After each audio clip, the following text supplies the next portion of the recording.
Special Beam Cannon!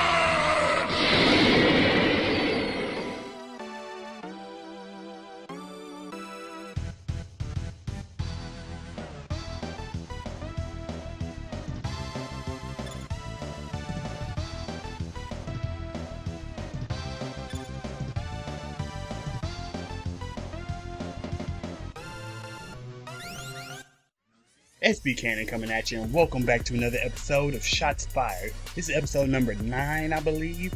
And as you can tell from the title, today we're going to be talking about personal space, right?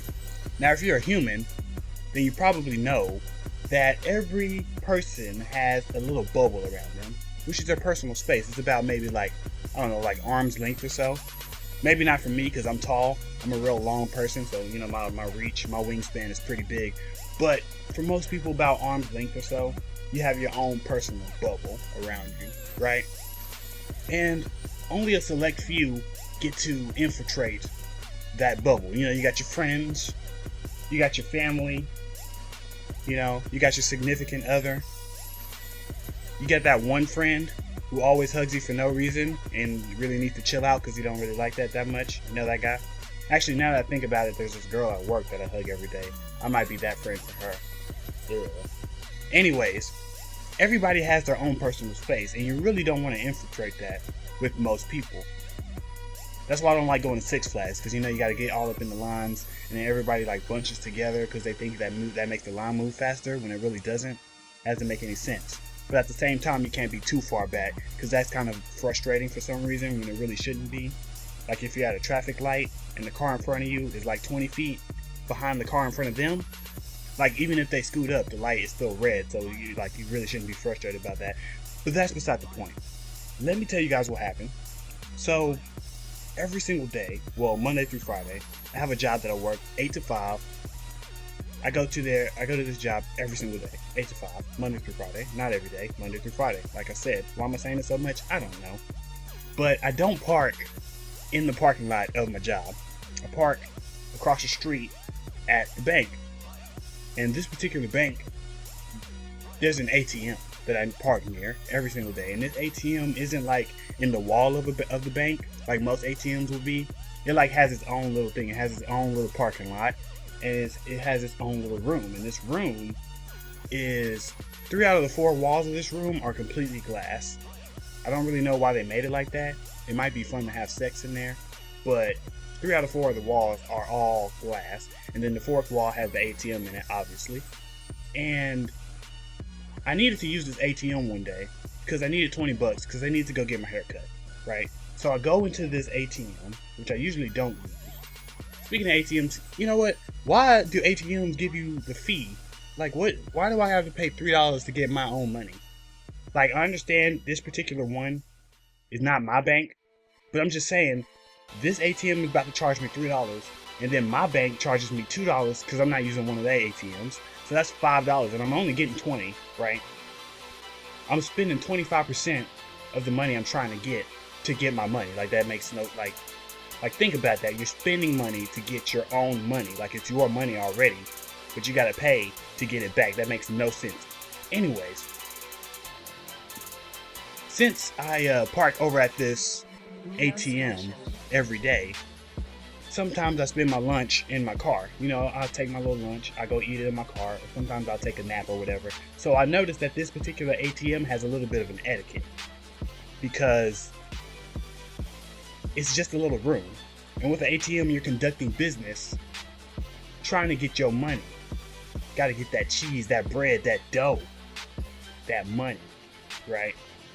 I noticed one person goes in, the person leaves, the next person goes in. A kind of a line forms outside because this room is not very big. It's about the size of a hospital elevator. You know, it's not that big. This is a pretty small room. One person comes in, one person leaves. One person comes in, one person leaves. You know, it's a one-person ATM is basically how it is. Now, I go in there on this particular day, 100 degrees outside. I don't want to be outside, so I go in the ATM. I'm about to get my little $20 out so I can get my hair cut. I start conducting my business. Now, this is a new card, so I get the pin wrong. Got to run back to my car, go back in there with the right pin, and I'm trying to get my money out the second time And as soon as I put my card in the ATM machine, which by the way, this particular ATM machine is weird because it like eats your whole card and then it spits it back out. Why can't I just slide it? Why can't I just do that? But anyways, it takes my whole card, and as soon as it does, the guy comes in behind me. Now he comes into this small room with me while I'm trying to do my business with the ATM machine, right? I get my card back, the guy's behind me. As soon as he comes in, I turn around and I look at him. I don't turn around, I turn my head and I look at him, and he looks at me. Who texts me right now? Messing up the... Anyways, the guy, he looks at me and then he looks away.